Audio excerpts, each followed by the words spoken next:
देखो real number part 28 साबित करे कि 5 माइनस रूट 3 एक अपरिमेय संख्या है। तुम लोग को एक विशेष जानकारी दे दे, जैसे सिर्फ root 3, root 2, root 5, root 6, root 7 ये सब अपरिमेय संख्या है।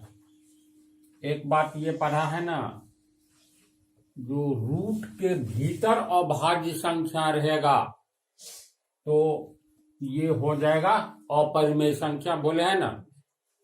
तो देखो 2, 3, 5, 7 ये सब अभाज्य संख्या है, इसका मतलब ये अपरिमेय संख्या होगा। लेकिन रूट के भीतर 6 देंगे तो ये भी है अभाज्य संख्या, लेकिन तुम लोग को ये भाज्य संख्या हो गया। भीतर में रूट के भीतर हम बोले अभाज्य संख्या डाल दो तो ये संख्या सब क्या बन जाता है, अपरिमेय संख्या। अगर रूट के भीतर भाज्य संख्या डाल देंगे तो क्या ये अपरिमेय संख्या नहीं होगा? आंसर है होगा। समझा? क्यों होगा? तो इसको तू तोड़ो तो ये हो गया तुमको 2 गुने 3। देखो रूट वाला गुना इस सब में ट्रेंड हो, तो इसको रूट से अलग करेंगे, रूट 2 गुने रूट 3। देखो ये भी अपरिमेय संख्या, ये भी अपरिमेय संख्या। समझा? तो दोनों का प्रोडक्ट भी तो अपरिमेय संख्या होगा, नहीं होगा? हर हाल में होगा, क्योंकि इसमें भी दशमलव के बाद अंकों का आना जारी रहेगा, इसमें भी दशमलव के बाद अंकों का आना जारी रहेगा, और अंक का रिपीटेशन नहीं होगा ना तो अंक समूह का। तो दोनों का गुना संभव है? नहीं है संभव। मतलब अलग अलग वैल्यू निकाल करके गुना कर सकते हो, इसलिए नहीं कर सकते हो। इसका आता है 1 के बाद 1 अरब अंक, बोले ना 1 अरब अंक तक आ गया है, और 1 अरब अंक से आगे क्या आएगा? इसमें सुपर कंप्यूटर की क्षमता ही इसके बाद की नहीं है। तो दशमलव के बाद 1 अरब के बाद भी अंक आ सकता है। मान लो टेक्नोलॉजी का डेवलपमेंट हो रहा है, रिसर्च हो रहा है, आने वाले समय में मान लो 1 अरब ही नहीं 10 खरब अंक आ जाए, अब फिर भी किसी अंक या अंक समूहों का रिपीटेशन नहीं हो, और ऐसा ही होगा। क्योंकि जब दशमलव के बाद रूट 2 में 1 अरब अंक आ चुका है और 1 या 1 से अधिक अंक का रिपीटेशन होता ही नहीं है, तो ये किस तरह की संख्या है? अरब अंक के बाद भी तो ऐसा ही होगा। तो जब इसका वैल्यू पूरी निकाल ही नहीं पाओगे ना, इसका निकाल पाओगे तो गुना कैसे करोगे? जैसे हम लोग गुना करते हैं जी, मान लो 525 गुने 626, इसको इसीलिए गुना कर सकते हैं जो इकाई अंक प्राप्त है। इकाई दहें सैकड़ा, इकाई दहें सैकड़ा। लेकिन मान लो दशम ऐसे दे दे, 0.01011001111 डॉट डॉट डॉट। देखो ये अपरिमेय संख्या है। पहले तू लोग ब्रेन लगाओ जी। क्यों है? क्योंकि दशमलव के बाद किसका रिपीटेशन हो रहा है? 1 का नहीं हो रहा है।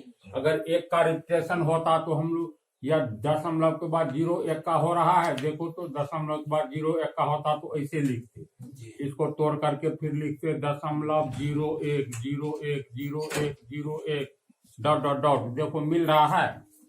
नहीं मिल रहा है, कदापि नहीं मिल रहा है। इसमें ऐसा लग रहा है जो किसी अंक या अंक समूह का रिपीटेशन हुआ है, नहीं ना। ये अपरिमेय संख्या है रूट 2। तो 1 के बाद मान लो 2 अपरिमेय संख्या को हम लोग गुना करें, जिसमें तो ये है, और फिर डॉट डॉट डॉट अनंत तक चला गया, और फिर गुने मान लो दे दे 3.02002, दशमलव के बाद 02, 1 के बदला 2022। समझ रहे हैं तेज गति में परिमेय संख्या कैसे लिखा जाएगा? अब मान लो 2 अपरिमेय संख्या को गुना करो। देखो लेट आई है, दिखाई दे रही है यहाँ से, नहीं तो यहाँ आ जाओ, तेज गति में आओ, जल्दी आओ। दोनों को गुना करोगे तो गुना में तो हम लोग इकाई अंक से गुना शुरू करते हैं। देखो बात को गहराई से समझ लो तो समझ लो। जैसे मान लो 323, इसको 25 को गुना करना है, गुने 25, तो इसमें इकाई अंक से गुना शुरू करेंगे जी। 323 नीचे हम लिखेंगे 25, इकाई दहाई सैकड़ा, इकाई दहाई, तो इकाई अंक से गुना शुरू करेंगे। अपरिमेय संख्या में इकाई अंक प्राप्त है, बोलो, अनंत की ओर भागा है, ये तो इकाई अंक ही नहीं प्राप्त है। अपरिमेय संख्या के दोनों अपरिमेय संख्या में तो गुना कैसे करेंगे, इसलिए मुश्किल है इसका गुना। तो रूट वाला गुना के नियम के अनुसार ये हो जाए, ये अपरिमेय संख्या का गुणनफल हमें नहीं प्राप्त होगा। क्यों नहीं प्राप्त होगा? क्योंकि किसी भी अपरिमेय संख्या का इकाई अंक हमें प्राप्त ही नहीं होता है। और चूंकि गुना इकाई अंक से शुरू होता है, इसीलिए हम दो अपरिमेय संख्या का गुणनफल नहीं प्राप्त कर सकते हैं। क्लियर है ना?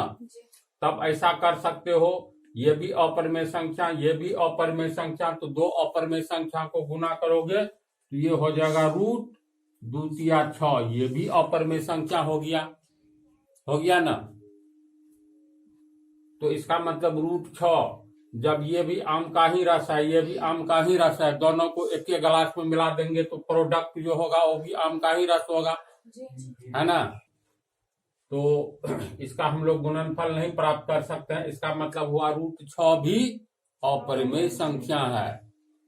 वैसे तो ये बोले और ये सत्य है, जो रूट के भीतर अभाज्य संख्या अपरिमेय संख्या ही होता है ना। लेकिन क्या रूट के भीतर भाज्य संख्या हो तो अपरिमेय संख्या हो सकता है? तो आंसर है हाँ, हो सकता है। रूट के भीतर सभी भाज्य संख्याएं नहीं होगा। जैसे रूट के भीतर तू 4 दे दो, 4 भी तो भाज्य संख्या है, इसका रिजल्ट आ जाएगा 2। तो 2 रूट 4 का मतलब 2, ये अपरिमेय नहीं परिमेय संख्या है। तो फिर एक और उदाहरण लो, तुम्हें लोग बोलो रूट 8 परिमेय संख्या हो सकता है कि अपरिमेय संख्या होगा? अपरिमेय।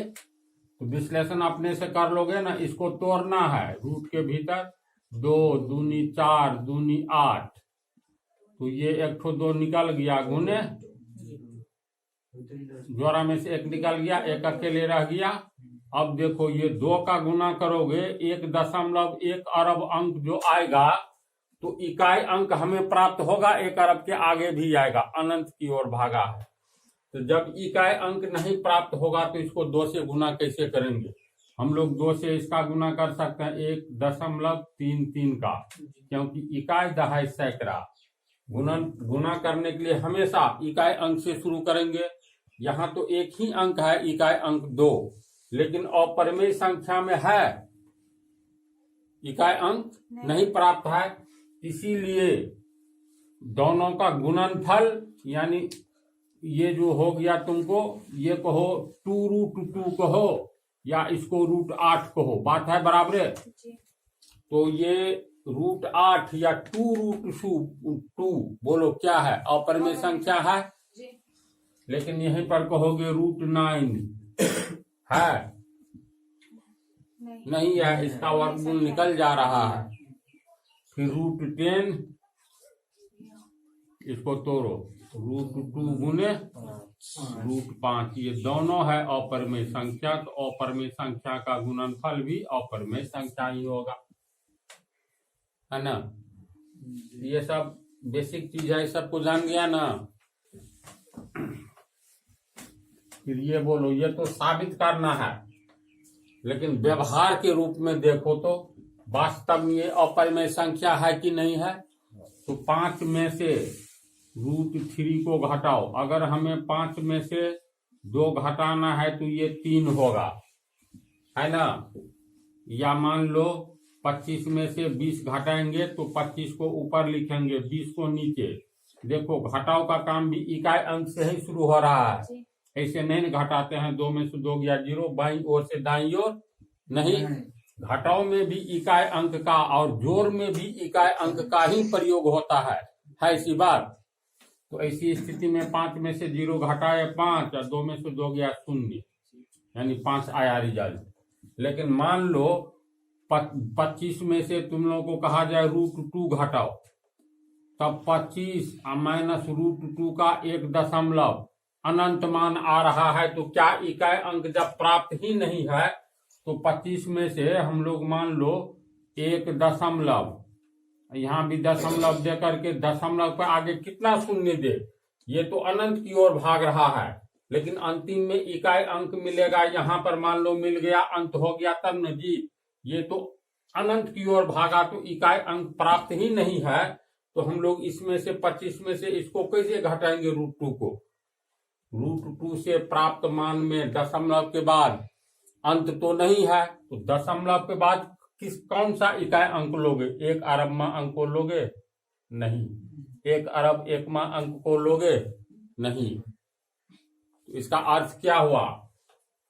किसी संख्या में से अपरिमेय संख्या को घटाओगे तो उसका रिजल्ट नहीं आएगा, और जिसका रिजल्ट नहीं आएगा वह अपरिमेय संख्या ही होगा। समझा? अगर 5 में से √3 कब घटेगा? जब हमें √3 का एग्जैक्ट मान प्राप्त रहेगा तब। क्या एग्जैक्ट मान प्राप्त है? 5 इसका 1.732 1 अरब अंक तक तो प्राप्त है, इसके आगे नहीं प्राप्त है। तो जब इकाई अंक प्राप्त ही नहीं है तो फिर तू 5 में से इसको कैसे घटाओगे? मुश्किल काम है। इसीलिए ये संख्या का मान हमें नहीं प्राप्त हो रहा होगा, इसलिए ये पूर्ण इसमें से इसको घटाएंगे, घटेगा ही नहीं, इसीलिए पूरी ही अपरिमेय संख्या कहलाएगा।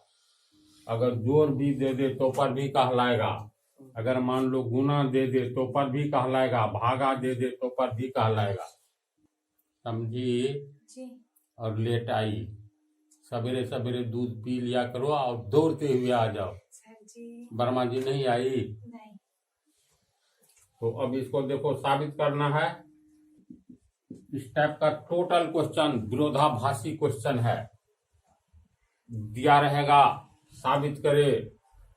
मान लो एक ये आम है, किस टाइप का ये क्वेश्चन है? ये है तुमको लीची, आंख से देख रहे हो, ये आम है, ये लीची है, तो साबित करे कि इसके बारे में यह आम है। तो इसको साबित करने के लिए हम ये मान करके चलेंगे ये आम नहीं ये लीची है, अंत में साबित हो जाएगा ये लीची नहीं है, इसका मतलब ये आम ही है। इसको कहते हैं विरोध पैदा करता है, मान करके चलते हैं और जो साबित होता है तो पहले वाली बात गलत होने लगती है। विरोधाभास क्वेश्चन, साबित करें कि 5 माइनस √3 एक अपरिमेय संख्या है। तो ये तो साबित करना है, लेकिन हम लोग उल्टा मान करके चलेंगे, जैसे इसे पहले वाला पार्ट में बतलाए। साबित करें कि √2 एक अपरिमेय संख्या है और √3 एक अपरिमेय संख्या है। इसमें हम लोग मान करके चले थे ना, माना कि √2 अपरिमेय नहीं परिमेय संख्या है। अंत में साबित हो गया परिमेय संख्या नहीं है, इसलिए यह क्या है? तो अपरिमेय संख्या। तो सेम कहानी इसमें भी है। मान नींद आ रही है तो इसमें भी मान करके चलेंगे 5 माइनस √3 एक अपरिमेय संख्या नहीं है बल्कि परिमेय संख्या है। तो लोग लिखो नहीं, पहले सीखो। माना कि 5√3 एक अपरिमेय नहीं बल्कि परिमेय संख्या है। तो किसी भी परिमेय संख्या को हम लोग P/Q के रूप में लिख सकते हैं, है ना ऐसी बात? अतः 5 माइनस √3 को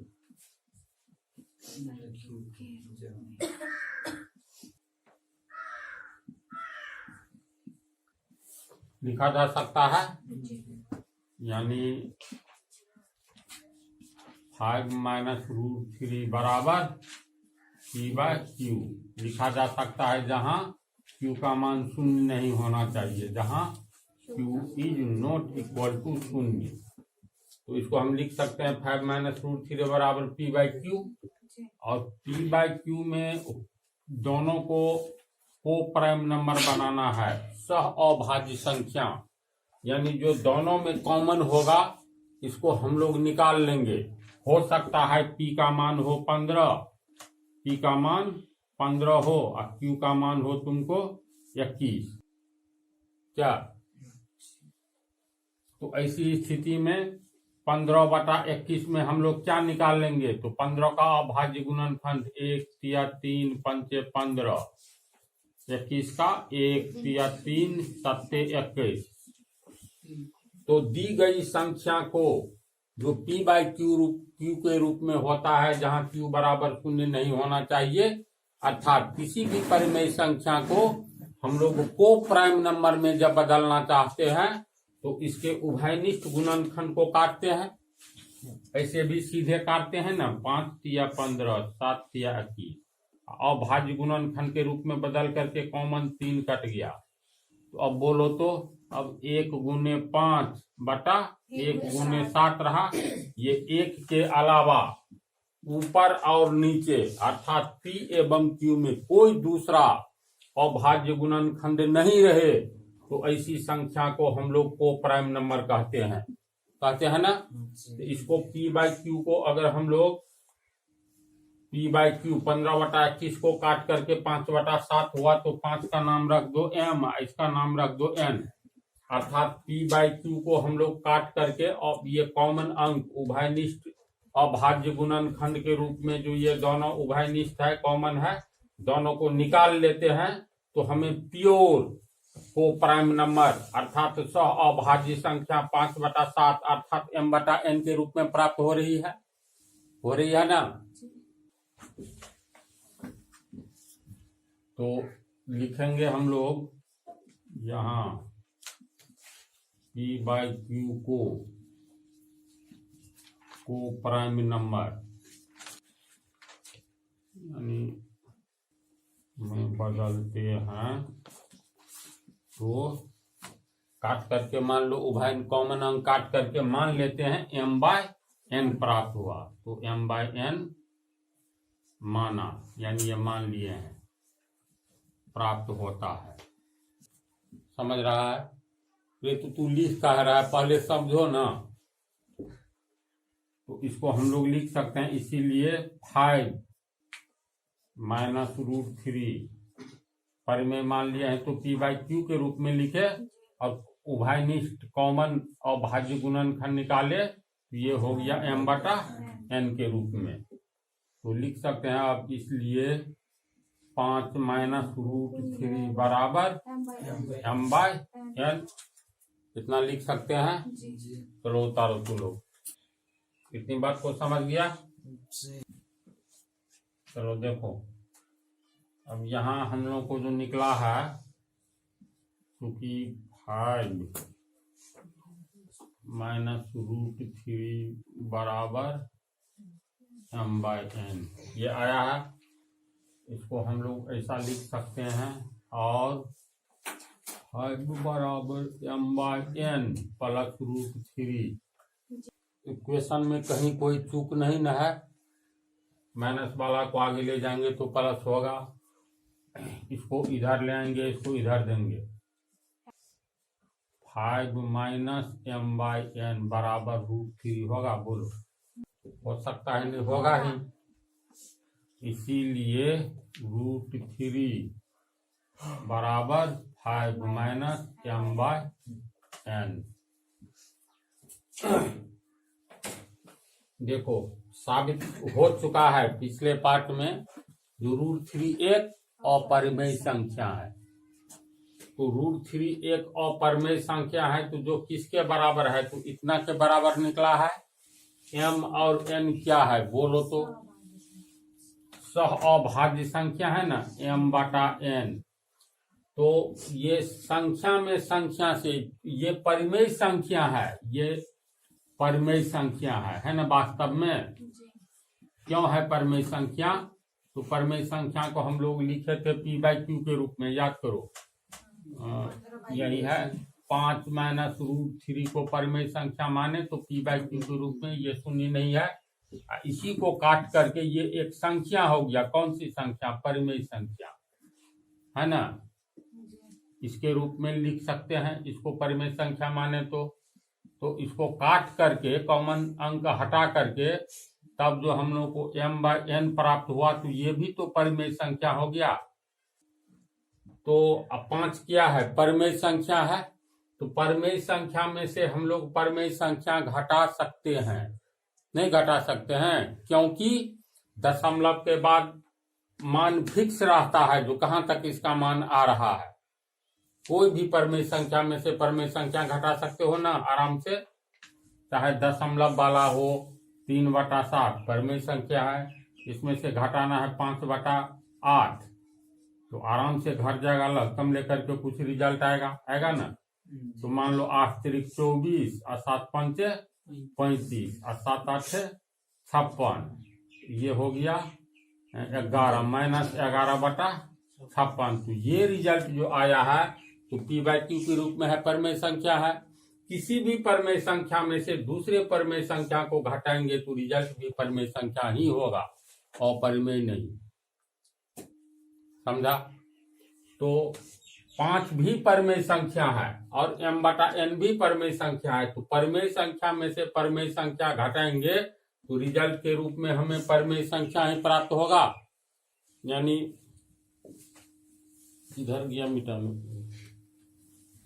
कहने का अर्थ ये है, इधर हो गया अपरिमेय संख्या 3। देखो 3 हो गया अपरिमेय संख्या बराबर ये पूरी क्या है? परिमेय संख्या। हम लोग को ये साबित हुआ है। अभी जो कैलकुलेशन किया है कहीं कोई मिस्टेक तो नहीं है।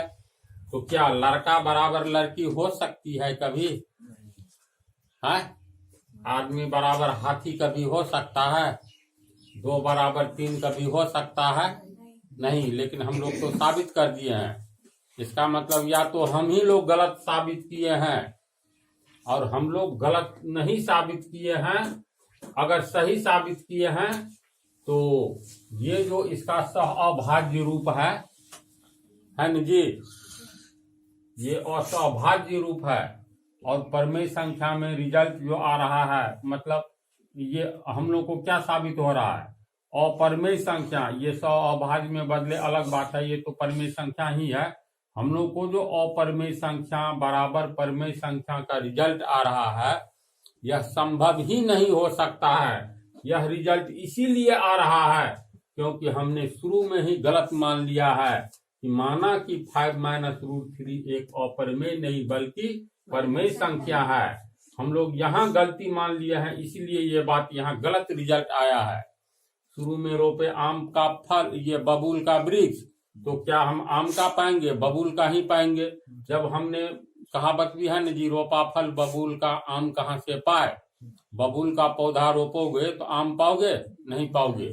तो यहाँ पर गलती यहीं से, बबूल का फल रोप करके आप चाह रहे हो आम पाना, यानी साबित कर दीजिए अपरिमेय संख्या सो गलत है। क्योंकि गलत माने हैं इसीलिए गलत रिजल्ट आया है।